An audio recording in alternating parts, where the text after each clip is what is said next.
Welcome back, YouTubers, to the second part of our Wrestlemania 27 preview. God, can you feel the electricity in the air? It's growing. Yeah, anyway, before we start this video, my name is Daniel Parkin. This guy sitting next to me is NJ. What's up? And make sure you subscribe up above if you want to see more of our videos, including our Wrestlemania review, which you'll have later today when Wrestlemania finishes, of course. Like the video, of course, if you like what we're saying. Make sure you comment down below. Also, make sure you catch us on Skype. We're regular users of Skype. We love to talk about wrestling with you guys. My Skype is daniel.parkin01 and NJ's is NJ1988. Also, don't forget to catch us on Twitter as well. We're going to be tweeting over these next couple of days about Raw and WrestleMania and other such events. My Twitter is Daniel_Parkin and NJ's is NJ17. In the second part of this video, we're going to be previewing the main event matches, so to speak. So we finished off last time with a snooky match. Shall we go on to the Orton and CM Punk match? Very much. The reason why we've included this in the main event bit is because Orton and Punk are both main eventers, so we think this is kind of classed as a main event in a way. But anyway, what are your thoughts on the Orton Punk match? Straight up, I thought they made this really work up between those two. You've seen them thinking really not like each other, really wanting to go at each other, and I think, is CM Punk ready to win on his own? I hope so, but I'm thinking, could this also be the rebuild of Nexus? Yeah. With returns of someone or a surprise person that's not involved in WrestleMania to help Punk win? I don't know. I mean, you say, is Punk ready to wrestle on his own? I think we all know Punk is ready to wrestle on his own. It's just that, this rivalry itself has gone from him having a whole bunch of people behind him to now Orton punting all the Nexus members back to FCW, of course. I do hope that Punk wins this match for the pure reason that I think Punk deserves it. He's a great wrestler, a great character in the ring, and I think it's about time, about time he got his revenge on Orton for, punting all his Nexus members. But saying that, one of the last Raw, we hear him in the ring saying he doesn't care that his members have been punted in the head by Orton. He doesn't care. They deserve it, whatever he said. So I think, to be honest, I think this is just showing how ready he is for this match. Yeah, and of course this rivalry has been built up, I think, really well. I mean, I didn't like it at first because it was a bit random, but since they've started making it a little bit personal, and since they've started, making him attack Randy Orton, punting Nexus members, even though it was a little bit repetitive, it was all good for the build-up, and this rivalry, I think, is quite good going into WrestleMania. I'm glad this is going to be one of the matches before the main event. But let's hope Orton doesn't do another "I'm not laying down for you." Like I said in past weeks, I'm really hoping he doesn't get punted. Because to be honest, Punk doesn't deserve that. No, true. But let's hope Punk does win that, because he does definitely deserve to win that match. He does. Hopefully that'll be a great match to lead us on to the main event. It has every potential to be. The next match on the card is the World Heavyweight Champion Edge versus the Royal Rumble winner Alberto Del Rio. NJ, what are your thoughts? Well, since Royal Rumble, I was like, Alberto, we already knew you were going to become a champion just because you had that look about you, you had that move about you, and I think, to be honest, him going towards WrestleMania now, he's doing great to show that he's a worthy opponent for Edge. And WWE have really done well in pushing him. Like NJ said, they've made him, a really legit championship title contender. When he first won the Royal Rumble, I wasn't too sure. I think WWE really had to book him strong, and that's what they've really done quite a lot. And of course, in the process, he started his rivalry with Edge after Elimination Chamber when Christian returned, and that was a really good start to their rivalry. And their rivalry has developed even further. And now I've got the addition of Christian and Brodus Clay in the match as well, which could really do well for the match. Could really provide a swerve. That's true. I mean, with Christian there, you never know, he might make a heel turn. I'm thinking, well, starting with Brodus, I think, yes, he's going to be at Alberto's side, but to be honest, he's a big guy, strong, he's got everything there, but when he's in a match or wrestling, he has it for a moment, loses it, and I'm like, no. And as I said before, he gets beat down by one spear. And I think him being there, I really think he's not going to do much. I think it's going to be more about a bit of help from Rodriguez, a bit of help from Brodus, but more, I think we're going to see Alberto really do well in this match. I hope we do, because I think if he does win it, he's not going to win it clean. We all know that's not going to happen. Someone's going to have an involvement in it. But like I said before, we could see a Christian heel turn. It's a possibility. It might not happen, but they've been emphasising the fact that they're great friends recently. Do you know what I mean? With them being as a tag team, and it wouldn't surprise me if Christian did turn heel and all of a sudden just say, you know, oh, I've been living in your shadow again.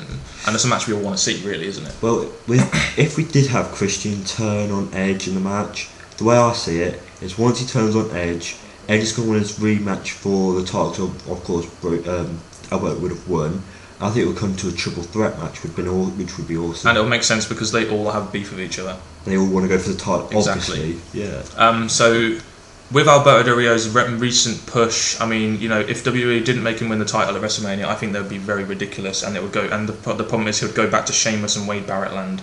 You know, in the fact that they're going to linger in mid-card obscurity, in my opinion.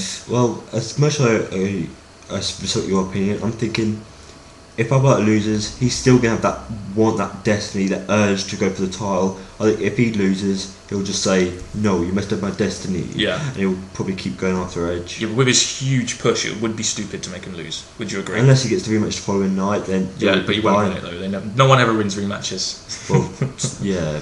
But like I said, with his huge push, it would be stupid to not make him win. It'd be stupid to not make him win, of course. So I'm predicting Alberto Del Rio to win this match. It'll be a good match if he does. Yeah. And who are you predicting? I'm predicting Alberto. Okay. So that's our thoughts on that match. Let's go on to the next match now, which might spark a bit of controversy in the WWE Daniel 01 ranks here, because we both have very mixed opinions about this match. This is the match that we wondered would be the main event. It's going to be Undertaker with the streak on the line against Triple H in a no holds barred match. I'll let you go first, MJ. You provide the argument, and I will provide the boundary. I'll provide the bricks. Okay, that's fine.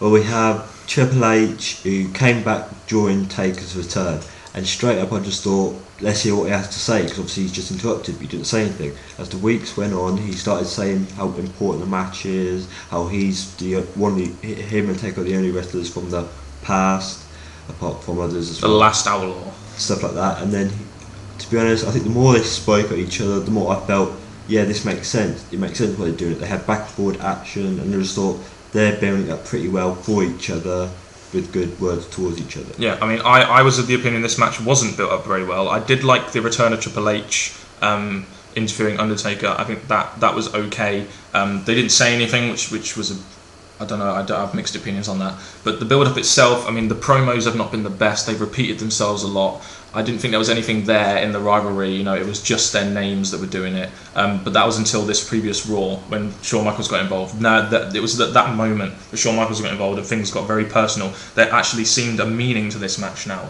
Because, you know, for me, there was a lack of continuance of storylines with Triple H and Undertaker, and that kind of really was one of the reasons why I didn't like this rivalry happening.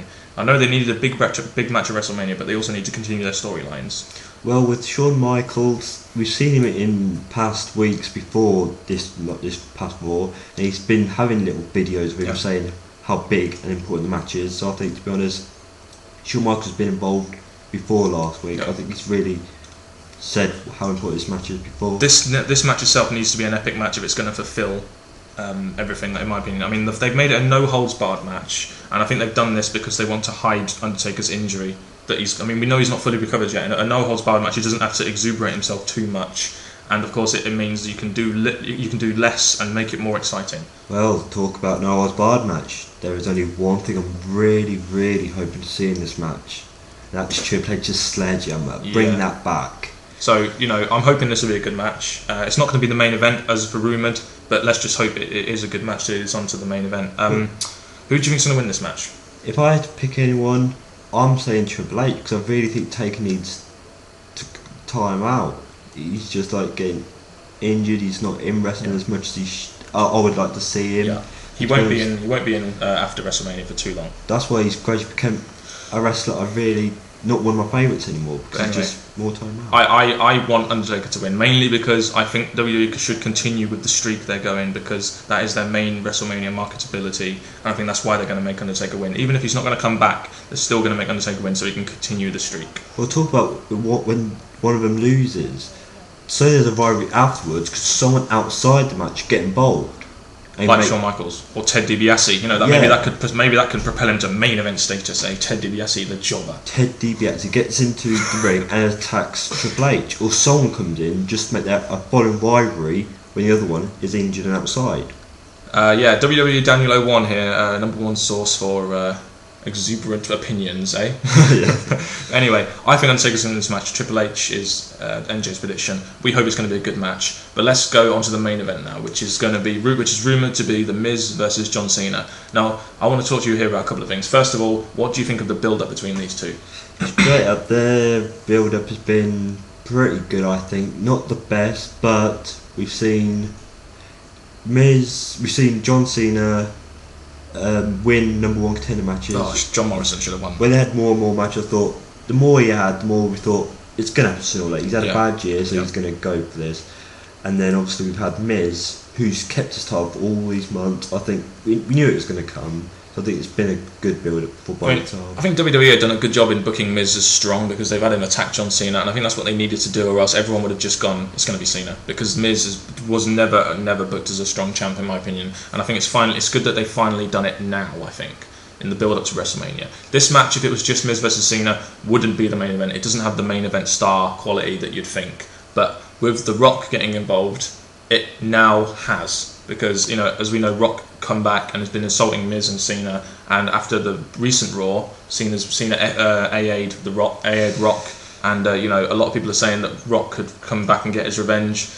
If The Rock does get involved in the match, it will be, and that will be a great end to WrestleMania in my opinion. Which is why I think this is why they're putting this last in the main event, because this is why they're putting it in the main event, because Rock will get involved and that will end the WrestleMania. With The Rock, I'm thinking, he's going to get involved somehow, but there's different views for me. I think it'll be either it'll come down to the ring, it'll be at the announce table, and he'll just cause distraction like that. He won't actually hit Cena until at the end of the match. Yeah. That's what I think. I mean, I personally think Miz is going to retain this because I think Rock is going to get involved and cost Cena, and I think I think the reason why that's happening is because WWE might have a Cena Rock rivalry done. And if they make Cena lose, it means he's out of the title picture. So someone like John Morrison can come in, and so Rock and Cena could have this rivalry, say, at SummerSlam or something like that. That's the reason why I think Miz is going to retain. And I think they need to do it to legitimise him as a main eventer. I'm thinking, as much as I believe that Miz does deserve to win, if they make Cena win, to be honest, he's had a bad year, so him getting the title would be a good ending of the year for him. But I don't think it would be right giving it to him. But I do see Miz winning, and The Rock is going to have a prominent role in this match. I think that's why it's the main event. Do you agree with me there? That is true. Right, okay. Do you have anything else to say about this match? Not this match, no. Okay then. So what are your overall opinions on WrestleMania 27 as a whole? Straight up, I want Rock to be more involved throughout the night, in not just the main event, but in other matches. But overall, the matches are not the best. But some of them are, obviously. There are a lot of good matches in there. There are some weaknesses there, like the Snooki match. But those kind of matches you have to expect in this card. There's no Shawn Michaels there this year. There's no Stone. I mean, there is Stone Cold, but he's not prominently involved in a match or something. There's no star quality there. But I do think WWE are trying to do their best to sort of promote the next star. And I think this is what WrestleMania is prominently doing. Like people like Miz, Alberto Del Rio, people like that. That's true. But overall, I think this WrestleMania will be pretty good. I'm hoping it's really good. It should be, of course. I mean, we're excited for it, of course. There'll be a lot more surprises than what we've said. There'll be a lot more, I'm sure. Yeah, with this whole Nexus thing, who knows what's going to happen? Anything could happen, yeah. Yeah. Anyway, so that's our thoughts and predictions on WrestleMania. We hope it's a good WrestleMania. We hope you enjoy WrestleMania out there. Don't forget to put your comments down below of what you think of this WrestleMania 27 and the matches on the card. That has been it from us. Hope you enjoy WrestleMania this coming Sunday. Thank you very much for watching, and goodbye.